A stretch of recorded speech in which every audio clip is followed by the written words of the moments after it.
Good morning. It is good to see you this morning and to interact with you.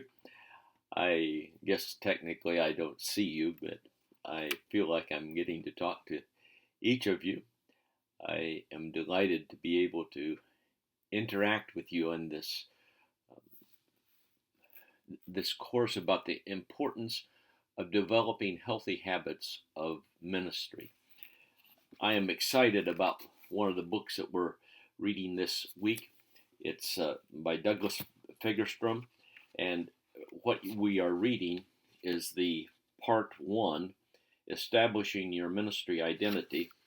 There are additional uh, parts to the excellent book, Becoming a Servant, Working Hard, Serving Others, Leaving a Legacy, Managing Life and Ministry, and 7 practical advice for senior and governor leaders hiring and dehiring equitably, honoring ministry staff members, building an effective team, working with one ministry staff member.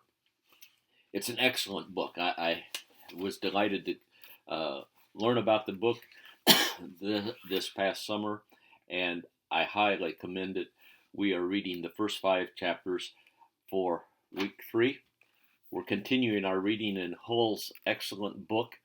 We're reading chapters 5 and 7. Then we have a beautiful sermon on servant leadership.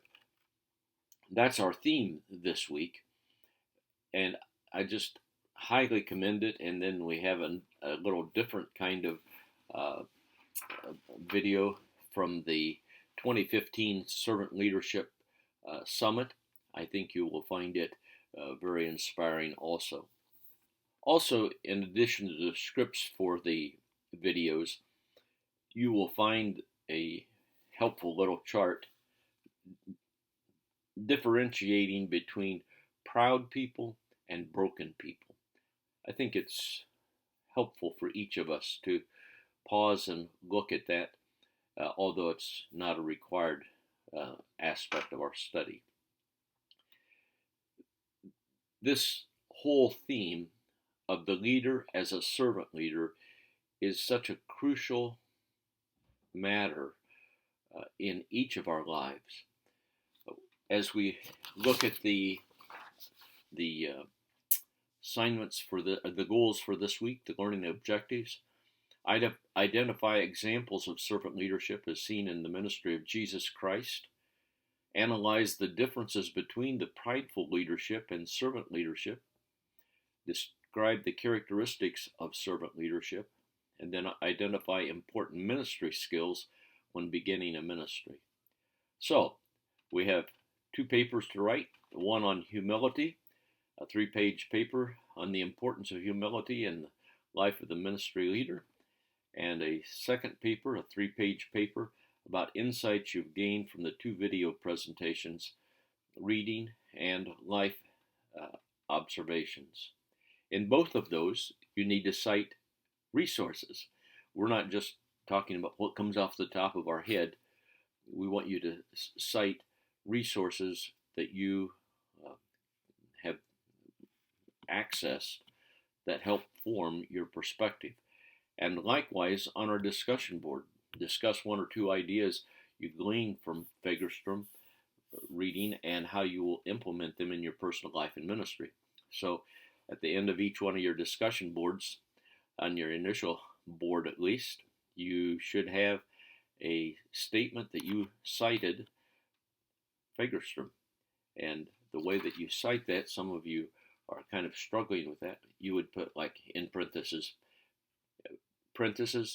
57 into parentheses. That means that if I wanted to check that out or somebody else wanted to check it out, if we looked on page 57, we would see either the exact quote that you had or the idea that you gleaned from that. As I was reading the scripture this morning, I just said, what a beautiful prayer. And so this is my prayer for you as you work on week 3. And this is my prayer, that your love may abound more and more in knowledge and depth of insight, so that you may be able to discern what is best, and may be pure and blameless until the day of Christ, filled with the fruit of righteousness that comes through Jesus Christ, to the glory and praise of God. That's from Philippians chapter 1, verses 9 to 11. That's my prayer for you. God bless you as you continue to learn about being an effective leader.